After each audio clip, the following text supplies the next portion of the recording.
Visit our sponsor, Infidel Body Armor, right now. Get the AMTV Armor Kit Special, because it's sick. Save big. Get the Viper Modular Operator Plate Carrier, your choice of color, Infidel Level 3 curved armor plates, 10 by 12 inch, front and back AR 500 steel, with 1/4 inch build-up standard, tactical trauma individual first aid kit, and AR 15 magazine pouches, enough to hold 6 30-round magazines. Infidel Body Armor just won't quit. Call 1-888-608-6605. That's 1-888-608-6605. Or click the link below right now. Lifetime warranty, free shipping. Hey everybody, I'm Christopher Green. You're watching AMTV Alternative Media Television. Today is Wednesday, August 31st, 2016. If Hillary Rotten Clinton wins in November, expect total Armageddon. You heard me, and I'm serious. Expect total Western American annihilation. The end of the world. It's all over. You see, she already knows that she's above the law. She can get away with anything, whether or not it's her husband, his shenanigans, scandals, deaths, suicides like Vince Foster, or it's Benghazi Gate, the death of Christopher Stevens, several other Americans, trafficking guns from Libya, the indirect killing through NATO of Muammar Gaddafi, the attempted overthrow of Syrian President Bashar al-Assad, the death of some 470,000 plus civilians in this part of the world, the arming of terrorist organizations like ISIS that didn't even exist before her, building her own email infrastructure, then blowing it up, deleting all these confidential emails. James Comey, FBI director, not pressing charges. Again, if Hillary Rotten Clinton gets into the White House in November, a third term of Barack Hussein, insane in the membrane Obama, expect total Armageddon and annihilation of the Western world. This really is the difference between good and evil, light and truth and darkness. America is at war. I don't think we've ever been at this crossroads before. You see, Hillary Clinton will continue the policies of Barack Obama, will only help to fuel the fire that makes up the American surveillance state, that pads the pockets of the too-big-to-fail banksters that pay her tens of millions of dollars in speaking fees, her money laundering scam that makes up the Clinton Foundation, a multi-hundred-plus-million-dollar pay-to-play scam, so that she can bend over and work for these people that have paid her husband, let's say, to give a speech, or herself to give a speech, to pay to play in Washington, D.C., when she was running and when she was the Secretary of State. A war hawk, somebody who voted for the war in Iraq, continued the wars of George W. Bush in Iraq and Afghanistan, and started new ones in places like Libya and Syria. In fact, I think as a part of her presidency, she would more than likely start a new war, a bigger war. Something I think we're already engaged in, like Vietnam. It took Americans and pundits over a decade to realize and actually admit that we were engaged in the conflict that made up Vietnam and cost, many, many people their lives. The same thing is happening now. I think as a woman especially, she would want to use force. Not because she is a woman, but because she would view the rest of the world thinking that she didn't have any strength as the first female president. And again, why would we expect anything different? This is what has been achieved through the Obama administration and herself. I've been reading a little bit of a book, Armageddon, which kind of is the reason for this video, written by Dick Morris. I think it's kind of interesting, but it's also kind of propaganda because it just has you focused on the right-left paradigm. Like, it's just the war between Republicans and Democrats and Hillary Clinton over here and, Donald Trump over here. And it's just a playbook to basically overthrow her here in 2016. But it doesn't really talk about the fact that it's not a war between right and left. It's a war against a common enemy, of which we should all be united. Whether or not you vote for Hillary Clinton or Bernie Sanders or you vote for Donald Trump. A war against the banksters, the political elite, this establishment that makes up Washington and Wall Street today, that continues to sail off into the sunset with their golden parachutes and rape you, steal from you, invade your Privacy, illegal search and seizure, monitoring your every move, your cell phone data, etc. Skewing the election through the too big to fail tech companies that make up monopolies like Google today.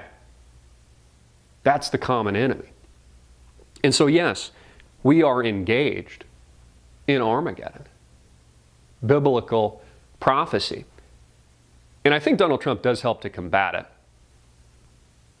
You see, it's why most of the GOP party up until now hasn't even supported him. That only shows you who the dirty politicians are. People like Jeb Bush and Mitt Romney, for example. They don't like their feathers ruffled. In fact, they own the system. So for a guy like Donald Trump to get involved, well, they don't want him. No, they're going to eschew him. Donald Trump is meeting with the president of Mexico, Nieto. In fact, probably as we speak. And he's laying out a plan for how he's going to force Mexico to pay the sum of some $5 to $10 billion for the wall that he's going to build. And I believe he can build the wall. He can. I mean, he builds things. He does build buildings. Whether you love or you hate the guy, he does know how to build. He does know how to build shit. He says that the way he'll get Mexico to pay for it, this is an easy decision, going to cost like $5 to $10 billion to do, is he's going to stop payments from immigrants, Mexican immigrants here in the United States, whether or not they're illegal or not, from sending that money back home, which a lot of Mexican Americans do, whether or not they're illegal or not. So I guess he's going to monitor every single Western Union transaction that ever occurs. Not an easy task. I mean, a complete bureaucracy. See, people like me agree with stopping the illegal immigration. Again, nothing against legal immigration, but stopping the illegal immigration. But I'm not so sure, just to be a critic here, even somebody that supports Donald Trump, if this is the best way to get Mexico to pay for the wall. I think a more important question is logistically, Donald, how are you going to deport an estimated 11.4 plus million undocumented immigrants back to Mexico? Like logistically, how does it happen? Do they get a letter in the mail like, you better leave by Tuesday, you're evicted? Or does like a bus show up and pat them all, into the bus and send them back home?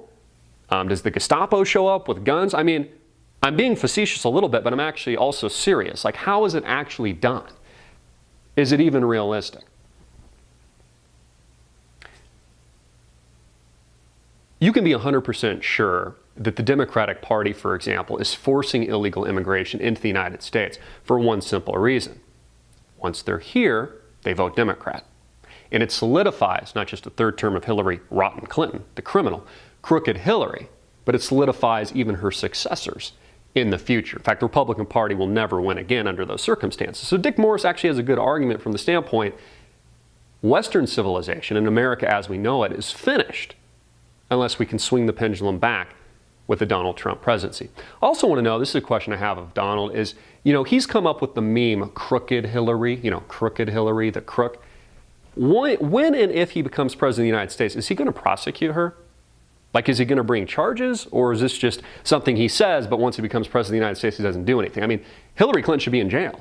So if you become president of the United States, are you going to bring charges, something that James Comey, the FBI director, hasn't done? Are you going to go after the too big to fail banksters?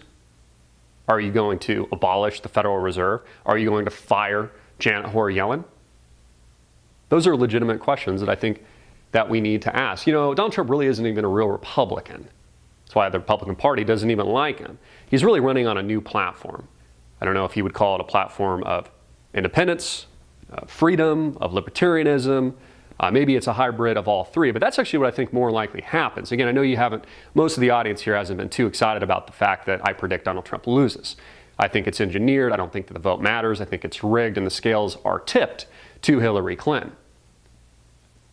Again, I'm not happy about it. It's just what I think happens. It's going to come down again to a gnat's ass. You heard it here first a year and a half ago.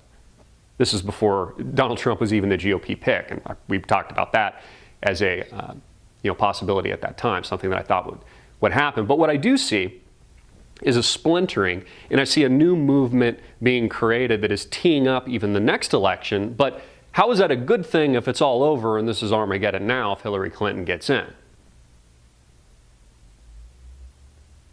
I don't think it is.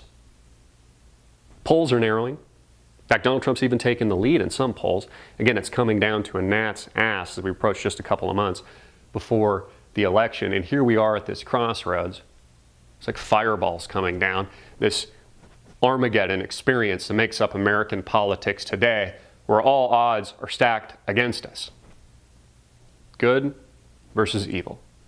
Light and the truth versus the darkness. Are we seeing the forest through the trees? Do people really understand, both right and left, that it's not a war of Republican versus Democrat, but it's a unified war against a common enemy? People like Hillary Clinton. People that are the establishment politicians. The too big to fail Wall Street banksters that pay off those same people. The mainstream media. That's the enemy. Those are the people that we are at war with. A common thread. A common enemy. Why are we spending so much time fighting or bickering over the politics of building a wall or not building a wall or deporting or not deporting, when we could focus 100% of our energy, time, and resources, united as a great people that makes up the United States of America, going to war with the real criminals? Those people that do not have our best interests at heart and that are clearly above the law. Hillary Clinton believes she is above the law. She can get away with anything, and she knows it because she has. In fact, the fact that the FBI director didn't bring any charges against her only emboldens her. And if she becomes president of the United States, my God, we are at war, not just with other countries, but with the world. This spiritual warfare, this moral warfare, political warfare, yes, at the surface, but this is much bigger. That's something Dick Morris, the author of Armageddon, along with his wife, are right about. It's the end. This is our last chance to take a stand. I'd like to hear your thoughts. I'm Christopher Green. Get it out everywhere. Make it viral. Hard hitting it in your face. And click the link below to support our sponsor. Peace.